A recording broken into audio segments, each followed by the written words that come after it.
नमस्कार, म विष्णु ढोकाया। सधैँ जसो गरेर आज पनि एउटा तपाईँहरूको माझ एउटा भिडियो बनाउँदैछु, जुन निकै महत्त्वपूर्ण विषय पनि छ र पछिल्लो समय सामाजिक सञ्जालमा निकै विवादित पनि बनेको छ र जुन विषयलाई जसमा कुनै विवाद गर्नुपर्ने अथवा यो विषयलाई नचाहिने रूपमा महत्त्व दिनुपर्ने कुनै आवश्यकता थिएन।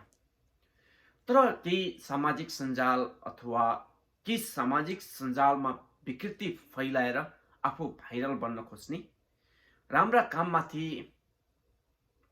प्रहार गर्न खोज्ने अथवा देशमा भइरहेका विभिन्न राम्रा कामहरूलाई प्रहार गरेर आफू सामाजिक सञ्जालको माध्यमबाट अथवा विभिन्न माध्यमबाट भाइरल हुन खोज्ने गलत प्रवृत्तिका, गलत मनसाय भएका केही पात्रहरूले जुन पछिल्लो समय विश्वभरि बस्ने नेपालीहरूको अथवा नेपालको एउटा निकै खेल क्षेत्रको गौरवको रूपमा बन्दै गरेको विश्वभरिका नेपालीहरूको लगानी अथवा जनस्तरबाट त्यो निर्माण हुँदै गरेको चितवनमा महानगरपालिका बन्दै गरेको गौतम बुद्ध अन्तर्राष्ट्रिय क्रिकेट रङ्गशालाको बारेमा जुन खाले सामाजिक सञ्जालमा एकपछि अर्को गर्दै गलत प्रचारहरू, यसका विरुद्धमा भ्रामक समाचारहरू जसरी फैलाउने दुष्प्रयासहरू भइरहेका छन्, यसप्रति हामी खेद प्रकट गर्न चाहन्छौँ।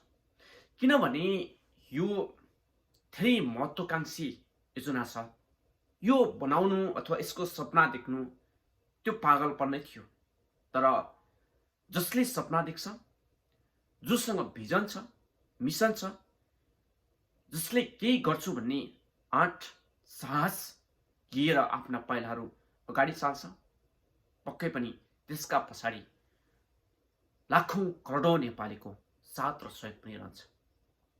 आजसम्म नेपालमा एउटा त्यस्तो नेता जन्मिएन कि जसले नेपाली खेल क्षेत्रलाई विश्वमाझ नै चिनाउन सक्ने एउटा अथवा नेपालको खेल क्षेत्रलाई मार्फत नेपाललाई विश्वमा चिनाउने नेपालीहरूले जति पनि नेपाली खेलाडीहरूले योगदान गरेका छन्, त्यो योगदान गर्नको लागि अझै खेल क्षेत्रलाई जसरी विश्वले आफ्नो लगानी गरिरहेको छ, आफ्नो देशको गौरवलाई विश्वमा चिनाउने प्रयास गरिरहेको छ खेल क्षेत्रबाट लगानी गरेर, त्यो नेपाल सरकार अथवा नेपालमा जन्मेको एउटा नेताले पनि सोचेन कि यो क्षेत्र भनेको यति महत्त्वपूर्ण क्षेत्र हो कि जसको माध्यमबाट मेरो देशको कला अथवा मेरो देशका खेलाडीहरूले मेरो देशलाई विश्व मञ्चमा प्रतिनिधित्व गर्न सकुन्।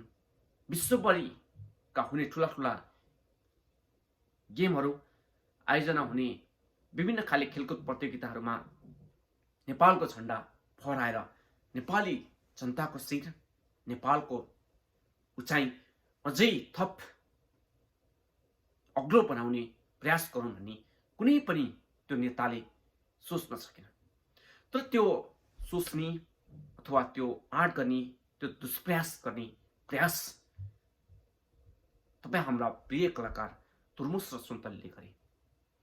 राज्यबाट होस् अथवा जनस्तरबाट होस्, तपाईँ हामी सबैलाई छकछक्याएर, राज्यलाई पनि छकछक्याएर एउटा नेपालको सबैभन्दा ठुलो, सबै नेपालीको गौरवको रूपमा रहेको अथवा खेल क्षेत्रलाई पनि एउटा खुसीको कुरा जसरी गौतम बुद्ध अन्तर्राष्ट्रिय क्रिकेट रङ्गशाला बनाउने घोषणा गरिएको थियो, यो सँगसँगै धेरै नेपालीहरूमाझ, खेलप्रेमी सबै खेलाडीहरूमाझ एउटा नयाँ उत्साह पनि जागेको थियो र त्यो उत्साहले मूर्त रूप पनि लिँदैछ। र पछिल्लो समय जसरी जनस्तरबाट अथवा विभिन्न ठाउँबाट आर्थिक प्रतिबद्धताहरू आएका थिए, त्यो आर्थिक प्रतिबद्धता अनुसार आर्थिक सङ्कलन नहुँदाखेरिमा जसरी आज रङ्गशालाले आफ्नो एउटा स्वरूप लगिसकेको छ, त्यो निर्माणको चरणमा छ। तर यतिखेर तुर्मुस र सुन्तलीहरू निकै आर्थिक सङ्कटमा परेका छन्। यो आर्थिक सङ्कटलाई समाधान गर्नको लागि उनीहरू मेची महाकाली यात्रामा पनि छन्। यसै बीचमा विभिन्न केही सामाजिक सञ्जाल मार्फत गलत प्रवृत्तिका, गलत मनसाय भएका अथवा राम्रो काम गर्नेहरूलाई कसरी पछार्न सकिन्छ भन्ने मानसिकता भएका केही पात्रहरू जसको नाम लिन पनि चाहन्न, लिनु पनि खासै उचित हुन्छ जस्तो लाग्दैन मलाई। किनकि उनीहरूले को कामै यस्तै हो कि हरेक समाजमा अथवा हरेक समाजलाई दुर्गन्धित बनाउने अथवा कुनै सुन्दर ठाउँ, सुन्दर समाज, सुन्दर देश, सुन्दर संरचनाहरूलाई कसरी हुन्छ गलत अफवाह फैलाएर त्यसलाई बाधा अडचनहरू फैलाउने प्रवृत्तिका गलत वार्ताहरूले गर्दाखेरिमा पछिल्लो समय यो रङ्गशालाले जसरी नेपालीहरूमाझ एक खाले उत्साह थियो कि यसमा विवादित विषय पनि बनेको छ, विवाद पनि ल्याएको छ। तर सत्य तथ्य चाहिँ तपाईँ हामीले बुझ्नै पर्छ। सत्य तथ्य के हो भन्ने कुरा मैले विभिन्न सामाजिक सञ्जाल मार्फत अथवा तपाईँ हामीले पनि एउटा सचेत नागरिकले सजिलै आकलन गर्न सक्छौँ कि बुझ्न सक्छौँ कि विश्वभरिमा बस्ने हरेक नेपालीको पसिनासँग जोडिएको यो रङ्गशालाको साइनो नेपाल सरकारले पनि त्यति नै ठुलो लगानी पनि गरेको छ यो रङ्गशालामा। जुन खाले भ्रमहरू छर्न खोजियो, जुन खाले यसमाथि जसरी प्रहार गर्न खोजियो, त्यो कुनै तुक पनि छैन, कुनै अर्थ पनि छैन र तपाईँ हामीले यसमा कुनै शङ्का गर्नुपर्ने अवस्था पनि छैन जस्तो लाग्छ मलाई चाहिँ। किनकि जसरी आज तपाईँ हाम्रो करोडौँ अरबौँ लगानी त्यो रङ्गशालामा छ, नेपालीहरूको हरेक नेपालीको लगानी छ त्यहाँ। जसरी रङ्गशाला निर्माण हुँदैछ, जसरी नेपालको खेल क्षेत्रमा आफ्नो आस्था राख्ने अथवा खेल क्षेत्र मार्फत देशलाई चिनाउने खेलाडीहरूले जसरी एउटा नयाँ उचाइ लिने अथवा नयाँ एउटा खेलको माध्यमबाट देशलाई विश्वभर चिनाउने एउटा आफ्नो खेल एउटा राम्रो बलियो ग्राउन्ड भयो भने नेपालमै पनि ठुला ठुला आयोजनाहरू गर्न सकिन्छन् भन्ने एउटा जुन सबैमाझ आशा छ, त्यो आशा कदापि पनि टुट्दैन र त्यो आशालाई पक्कै पनि धुर्मुस र सुन्तलीले मूर्त रूप दिनेमा तपाईँ हामी कसैले शङ्का नगरे पनि हुन्छ। तर यो भन्दैमा यहाँ केही गलत पात्रहरूले जसरी यसमाथि जसरी नेपालीको मनमाथि अथवा नेपाली विश्वभरिका लागि बस्नुहुने सबै नेपाली दाजुभाइहरूमाथि विभिन्न शङ्का आशंका गरेर अथवा विभिन्न खाले भ्रमहरू फैलाएर यसमा भएका विभिन्न खाले सम्झौताहरूमाथि अहिले बाहिर ल्याएर चाहिने नचाहिने कुराहरू गरेर यसलाई अलिकति अप्ठ्यारो पार्ने जुन खाले कामहरू भइरहेको छ त्यो निकै दुःखद छ। र तपाईँ हामीले एउटा कुरा चाहिँ के चाहिँ बुझ्नै पर्छ भने एउटा कृषि विश्वविद्यालयको लागि छुट्याइएको जग्गा तुर्मुस सुन्तलीले क्रिकेट रङ्गशाला बनाउनको लागि मिचे भनेर जुन यसलाई यो मुद्दालाई उठाएर मुख्य विषयको रूपमा यो मुद्दा उनीहरूले बनाएका छन्। तर एउटा कुरा चाहिँ के रहेछ भने यसको रियालिटी चाहिँ करिब करिब 500 बिघा जुन जग्गा छ त्यो विश्वविद्यालयको लागि भनेको त्यो पनि अहिले होइन, 20औं वर्ष भइसकेको रहेछ। त्यहाँ झाडी छ पुरै, त्यसमा 20 बिघा जति जग्गा त्यसले ओगटेको रहेछ रङ्गशालाले। तर एउटा कुरा चाहिँ के भने नेपालमा विश्वविद्यालय नभएका हुन् र, नेपालमा विश्वविद्यालय बनाउने ठाउँै नभएको हो र। तर अहिले रङ्गशाला बन्दै गर्दाखेरिमा विश्वविद्यालयको विवाद ल्याएर अथवा त्यसैले नै सबै कुराहरू रोकिन्छ जस्तो गरेर यसलाई विवादमा ल्याउन खोजिएको छ। तर यो पनि एउटा नेपाली खेल क्षेत्रका लागि ठुलो विश्वविद्यालय हो, नेपालका हरेक खेल प्रेमीको लागि यो पनि एउटा ठुलो विश्वविद्यालय हो, यो एउटा पाठशाला हो। यो नेपाललाई विश्व मञ्चमा चिनाउने ठुलो एउटा हाम्रो विश्वविद्यालय, यो एउटा खेल प्रेमीहरू सबै नेपालीको लागि आस्थाको केन्द्र पनि हो।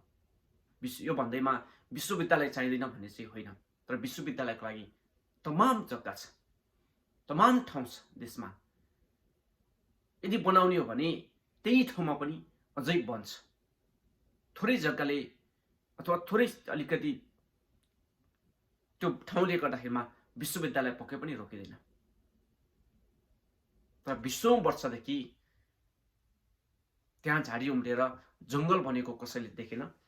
तर अहिले जब एउटा रङ्गशालाले विश्वभरमा बस्ने नेपालीहरूको एउटा गौरवको योजनाले त्यहाँ एउटा मूर्त रूप लिँदै गर्दाखेरिमा यसलाई विवादित बनाएर भत्काउँछौँ, यो भत्किन्छ भन्ने खाले विवाद निकालेर नेपालीहरूमाझ एउटा जुन भ्रम छर्न खोजिएको छ, भ्रमको खेती गरिएको छ, यो पक्कै पनि राम्रो होइन र यसले भोलि एक दिन उनीहरूले जसले यस्ता खाले अभिव्यक्तिहरू दिएर यस्ता खाले भ्रमहरू फैलाएर सामाजिक सञ्जाल अथवा तपाईँ हाम्रो समाज, तपाईँ हामीलाई दुर्गन्धित बनाउने काम गरेका छन्, एकचोटि पछुताउनु पर्नेछ।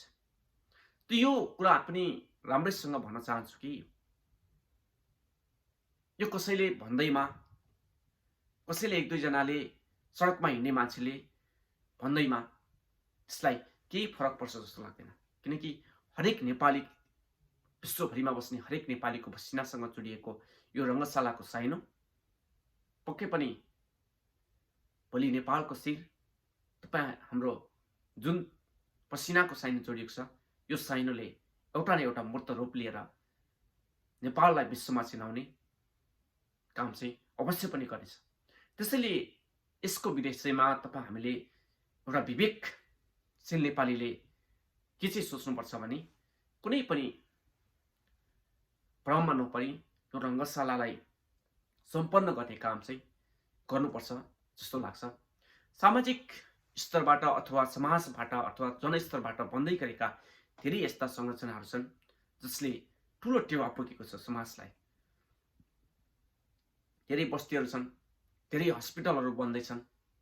यो भनेको राज्यलाई एउटा चुनौती पनि हो, एउटा राज्यलाई फाँट पनि हो। राज्यले जुन तरिकाले एउटा हेलचेक्राइ गर्ने अथवा जुन तरिकाले राज्यको रकमहरू दुरुपयोगहरू भइरहेका छन्, यस्ता विषयको लागि सामाजिक तौरबाट बन्दै गरेका यस्ता गौरवका संरचनाहरू सम्पन्न गरेर भोलि आउने नेता होस्, भोलि आउने पिँढीलाई होस्, हरेकलाई पनि एउटा पाठ अथवा एउटा लिगेसी छोड्न सकिन्छ जसले तपाईँ हामीले पनि गर्न सक्छौँ है भन्ने कुरा चाहिँ बुझ्न आवश्यक छ। कसैले मनदेखि मैले सानो केही सहयोग गर्छु भनेर उसलाई सन्तुष्टि मिल्छ भने त्यसलाई कसैले मागेको, कसैले भिख मागेको भनेर भन्न मिल्छ? तपाईँ हाम्रो 1000-2000ले देशको पहिचानमा, समाजको सुधारमा, यसको परिवर्तनमा अथवा नेपाललाई विश्वमा चिनाउने विषयमा केही फरक पार्छ भने त्यस्तो ठुलो तपाईँ हामीलाई असर गर्छ जस्तो लाग्दैन मलाई।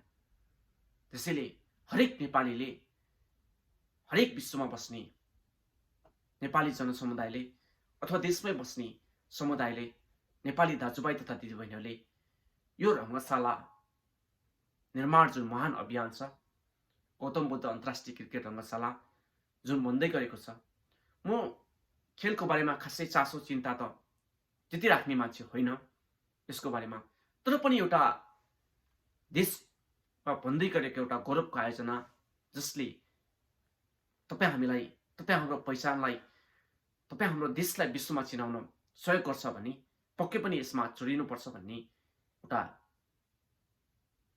भित्रैदेखिको चाहना पनि थियो। र हामीले पनि जापानमा पछिल्लो समय केही न केही रङ्गशाला निर्माण गर्न, सम्पन्न गर्नको लागि जुन यो अप्ठ्यारो समय छ यसमा साथ दिनुपर्छ भनेर हामीले एउटा आर्थिक अभियान पनि चलाएका छौँ। यसलाई करिब हामीले 1 महिना जति चलाउने पनि छौँ। र यो रङ्गशालाको विवादको विषयमा तपाईँहरू कुनै पनि भ्रममा नपरेर ढुक्क भएर तपाईँ हाम्रो सानो सहयोगले पनि एउटा देशलाई गौरवको योजना बन्छ भने, देशलाई विश्वमा चिनाउने काम गर्न सकिन्छ भने पक्कै पनि पछि कसैले हट्नु हुँदैन जस्तो लाग्छ। अर्को कुरा, जसरी पछिल्लो समय विभिन्न सञ्चार माध्यम अथवा विभिन्न सामाजिक सञ्जाल मार्फत भ्रमहरू छर्न खोजिएको छ, यी भ्रममा तपाईँ हामीले नपरेर ढुक्क भएर हामी अगाडि बढौँ। यो रङ्गशाला निर्माण हुन्छ, सम्पन्न हुन्छ भन्ने कुरामा तपाईँ हामीले विश्वास लिएर अगाडि बढ्नको लागि पनि म आग्रह गर्न चाहन्छु। र जसले समाजमा सामाजिक रूपमा अथवा हरेक विषयमा केही दुर्गन्धहरू फैलाउने काम गर्छन् त्यस्ता पात्रहरूलाई आफै काख लाग्ने गरेर तपाईँ हामीले अगाडि बढ्नुपर्छ जस्तो लाग्छ। यति भन्दै म यो भिडियोलाई सेयर सब्सक्राइब पनि गरिदिनु होला मेरो च्यानललाई। यति भन्दै बिदा हुन्छु। नमस्कार।